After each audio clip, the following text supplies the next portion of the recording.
Plant a tree for your tomorrow. In your hands, you have the power to change our world. You can improve the environment, help your community, and build a better tomorrow. You can plant a tree. Hello, third graders. My name is Michael, and I'm a forester with the Flathead National Forest. I have my intern forester Henry with me to help me out, and we are at the Forest Service's Arbor Day Station. Welcome. The Flathead National Forest manages about 2.4 million acres all around the Flathead Valley. In fact, if you look in any direction from the valley, you're likely to see the Flathead National Forest on any of our surrounding mountains. Behind me is one of my favorite trees, Ponderosa Pine. It's also the state tree of Montana. Ponderosa Pine is an interesting tree because it's been adapted to survive low-intensity surface fires. And some of these adaptations include thick bark to insulate the vulnerable parts of the inside of the tree. The buds in the needles are recessed into the needles to insulate the buds from heat so they can re-sprout after a fire. And also, the bark is what is known as ablative, which means the bark is built up into layers. The fire comes, heats up the outside layer, and the layer will actually flick off, exposing a cool layer underneath. And this continual heating up and cooling down actually helps insulate the vulnerable parts of the tree inside from the heat of the fire. At the Forest Service, we manage trees and forests for many objectives, including wildlife habitat, timber production, forest health, fire management, and recreation. And one of the main tools we use to manage for all of those objectives is density control. Trees are very dependent on density. In fact, the size of a tree is density dependent. What I have here are two laminated cookies or cross sections of trees, and they're the same size, but it shows how dependent on density tree growth is. On this side, we have trees that are old. One is 48 years old and one is over 60 years old. And you can see how tight the annual growth rings are. Trees put on growth rings every year.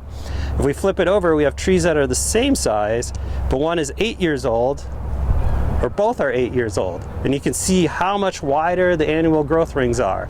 And the reason for that primarily is density. The trees with the tighter rings were grown in very dense conditions, whereas the trees with the wider rings were grown in open space. And I can demonstrate that with Henry here. Trees gather their energy from the sun through their leaves or needles, and they need branches to hold those needles.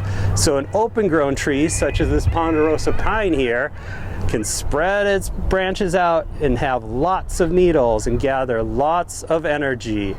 Conversely, or additionally, below ground, what you don't see is its roots are also spreading out too, allowing it to take in more water and more nutrients from the soil. Now, an open-grown tree has big branches and the ability to gather lots of energy. However, if Henry comes in and we're tightly packed like this, we cannot spread our branches and we cannot grow as big because we can't get enough as much energy, water, and nutrients from the soil. To manage for the Forest Service's objectives, foresters like myself use density control to ensure that we are growing large, healthy trees. We use tools such as thinning, timber harvest, and prescribed fire to lower the density in our forests, which I have a demonstration over here about fire behavior and how density affects that. Fire needs three things: air, fuel, and a source of ignition. That source of ignition could be lightning, it could be a careless smoker throwing out a cigarette, or someone who left their campfire going. What I have here is a demonstration of two different forests. This forest demonstrates a thinned forest where we reduce the density, and this represents an unthinned forest. And we're going to demonstrate the effect of density on fire behavior. So I'm going to provide the source of ignition here in the thin forest, and we're going to see what happens.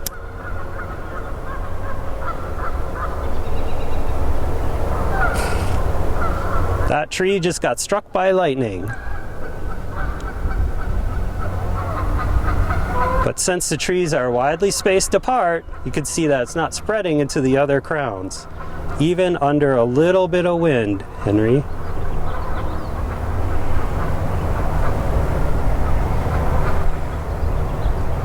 Conversely, in the unthinned forest, we'll provide our source of ignition and see what happens.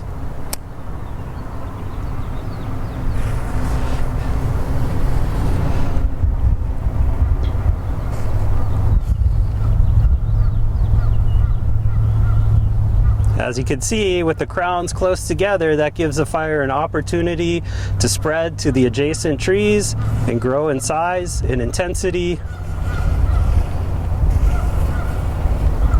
and consume the whole stand.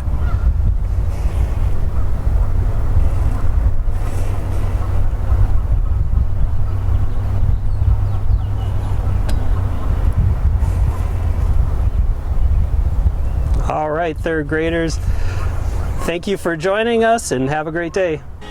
Plant a tree, trees for America.